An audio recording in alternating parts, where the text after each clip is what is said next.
Hello, welcome to Free Your Mind with Dr. Sheena Mason.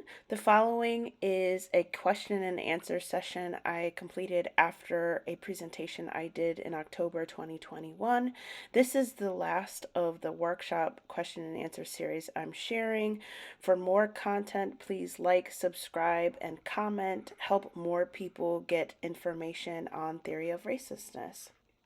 So Annie asked a question about how do Irish immigrants fit into race. So this brings up a really important and I think critical aspect to this conversation. So one of my practices is to help people explore whether race and thereby racism travel. And a lot of philosophers have different articles and conclusions about whether it does or doesn't travel. The general consensus is that big R, capital letter R, race does not travel. What that means is in different societies, if there are conceptions of race, they operate differently, and racism is not always attached to it. So it might be race, small letter R race. Um, some examples of this I can give you. And the reason why the question about Irish immigrants brings that to mind is because if we look at like Jamaican society and we look at Irish folks there, and if we look at the history of Irish people in the United States and how they were once called black, right?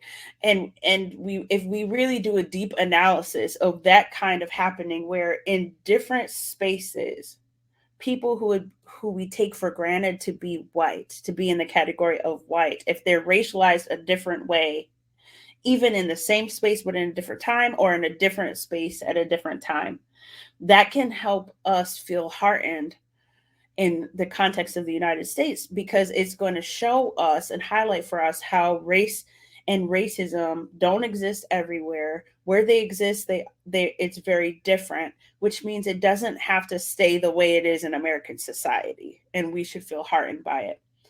Um, James Baldwin has an essay called On Being White and Other Lies, and he talks about various European descended folks coming to the United States and having to choose whiteness, just as Black people have to choose Blackness in the context of America if they want to fit in.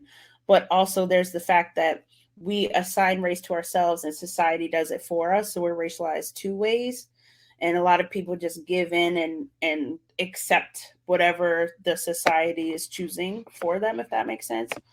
um and it's also making me think about how on the continent of Africa, most countries in Africa, those people are not do not conceive of themselves as racialized Black people in the way that Americans would presume or make claims for them. Like I've spoken with many people from Jamaica and Nigeria, Ethiopia and Eritrea specifically, and they tell me how they really view themselves as raceless, and if they apply the word Black to themselves, they do so as a sort of natural descriptor, but it's not anything of what it is in the United States. And some of those folks come to the United States and then have to deal with America's racialist ideology, and they speak out against it. You know, there are several podcasts on YouTube actually for anyone interested in relativizing the idea of race and looking to other places to see how race operates.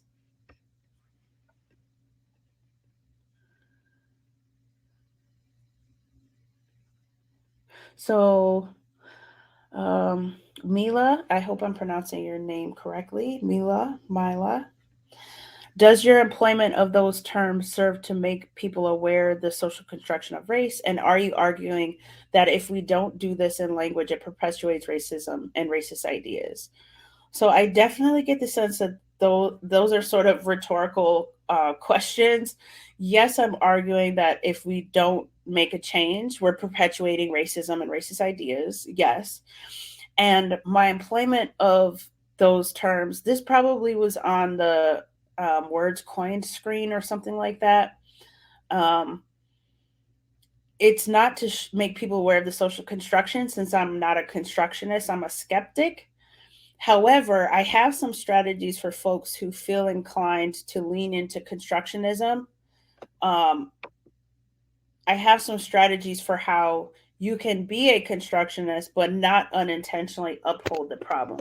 So, one simple strategy that I use that you probably noticed as I was speaking is if I say a race word, I attach the word racialized in front of it, racialized white person, right? In writing, I put quotation marks around the same race language. And sometimes I'll say so called black person. So I put something that's qualifying the race language in a way that presents it as problematic, presents it as a part and parcel of the practice of racism in this country. And in that way, social constructionists can start shifting the conversation, even if just slightly, to stop upholding the idea of race, to stop conflating it with culture and ethnicity, things that are meaningful, and to stop unintentionally upholding racism by upholding race in those ways. And my mentor from Howard University, the chair of the philosophy department, he's a constructionist eliminativist, as I mentioned earlier, and he started adopting these practices because he was compelled by the evidence that I have in my forthcoming book.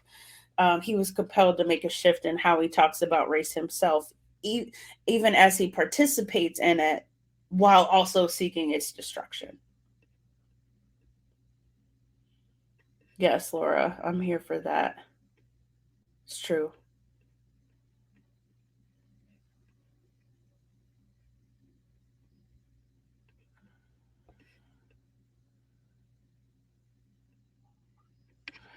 Annie, I'm not familiar with that word.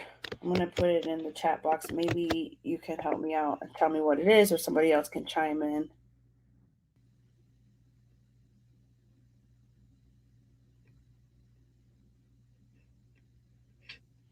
But based on your next comment about how people of all different complexions treat people with red hair differently, so sometimes in conversations it comes up that people tend to think that human beings are hardwired, like biologically wired, to see differences and make hierarchies out of them. But I interrogate those that assertion, because on the one hand, we know that we're biologically wired to try to survive, right? To try to survive and overcome circumstances and protect ourselves, and so on. On the other hand, I also know it's true that we learn biases. We're not born with biases. We're not born with this predisposition to disdain somebody based on fill in the blank. We're not born with those ideas. We're taught those ideas, even if it comes through media and representation and things like that. So, um, so I feel your heartache with the other hierarchies that exist outside of racism, right? There are plenty of other hierarchies that we could talk about, but the important aspect of those hierarchies is that we're not born with them. We're born into them and then we're taught them, and it doesn't have to be that way.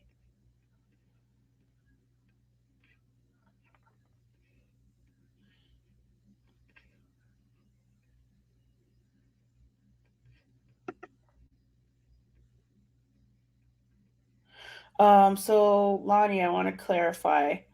Um, how am I suggesting we change the effect of the racial bias training? So that might have been rendered clearer as I progressed, but I want to make sure. So I just want to emphasize, if we include teaching philosophies of race, specifically alternative philosophies of race, such as skepticism and eliminativism. And if we create spaces where we invite people to view themselves as raceless and view other people as raceless, and then we start mining for meaning what it means when we see race pop up in certain places or certain texts or certain movies or certain songs or wherever, and we do this with a special focus and redirection away from talking about racism in the language of race, but talking about racism in the language of racism. right? And thereby we stop unintentionally upholding the category of race.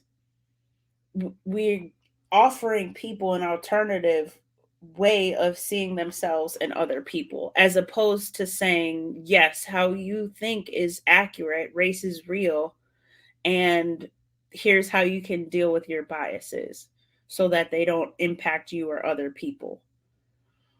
That is ineffective. Psychologists say we have to something has to be done to actually change how a person sees themselves and how they see other people.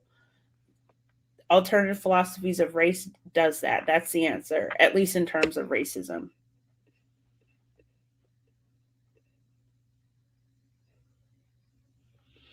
Yes, this question about Dr. Mason, what do you think about government and health centers continuing to use and gather data on race identities as a tool to do equity work? So, this one downfall of racialist ideology is people tend to talk about solutions and the problem and, pun intended, black and white ways. So, there's a way in which it seems like the logical solution to racism is to hyper focus on race, right? Or to put race language in policies and all of that. But what studies actually show is that the universal approach to policy, for example, or legislation, the universal approach is actually proven to be more effective in closing things like the wealth gap between racialized black and white populations. And policies that are race specific, like affirmative action, have been shown at different institutions like Harvard, for example, to primarily help people in the middle class and people in the upper class who check the box of race. So, if we're really serious about solving the ways in which, or reconciling the ways in which racism manifests itself in systemic ways, when we talk about mass incarceration, or we talk about the opportunity gap, for example, or we talk about food deserts, people dying from preventative diseases earlier at higher rates, um, things like that, then we have to liberate ourselves from racialist ideology to see the problems more clearly, to solve the problems better. Because we would come to find that more often than not, those correlations are correlated with socioeconomic status, not race. And by focusing on race, those socioeconomic statuses and gaps are allowed to continue and persist.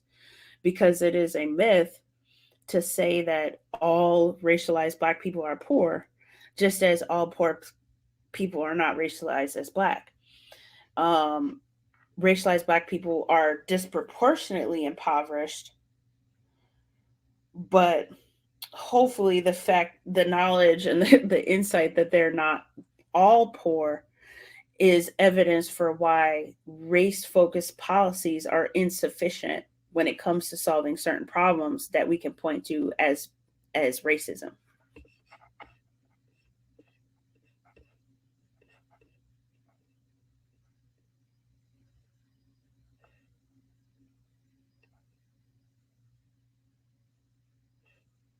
Yes, thank you all so much for chiming in the chat box. Um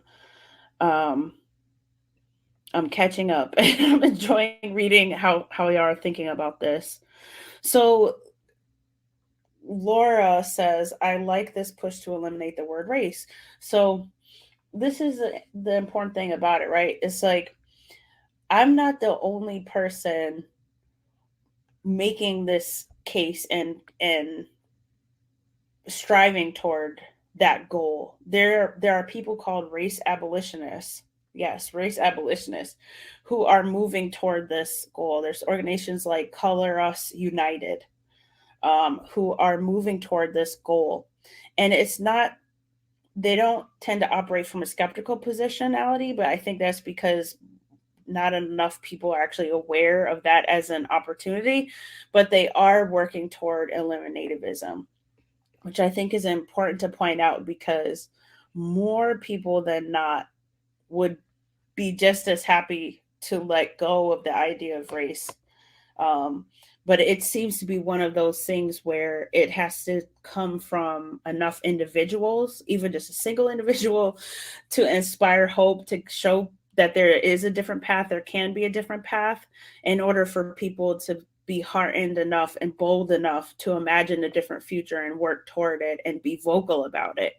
Because there is something to this idea of, well, if everyone else is still operating in the category, what benefit does it give me to see myself as racist or to be operating in a different way? But in actuality, change comes from the individual. It starts from inside each of us, and we each have the power um, to make the most beautiful of changes in our society. We have people like Nelson Mandela or Malcolm X or Martin Luther King Jr. or Gandhi who were bold enough, some would say crazy enough, to imagine a future in which they had no actual context for. And they shared their visions, and other people took to their visions, and then before you knew it, they made radical changes in their entire nations, in the world, in some regard, right? So it's definitely possible. It's just a matter of people learning about it and then feeling bold enough to be about it, which is why I will be amplifying my voice. This is my life's work. But I hope I get to a point in my life when I don't have the work to do. Be just as happy to do that.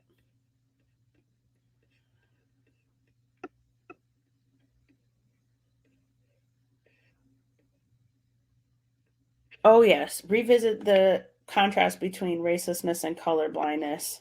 So, Alexis, I'm going to answer this question for you and then conclude. So, color blindness tends to be interpreted as somebody saying, "I see race, I see color, but it doesn't matter to me," right?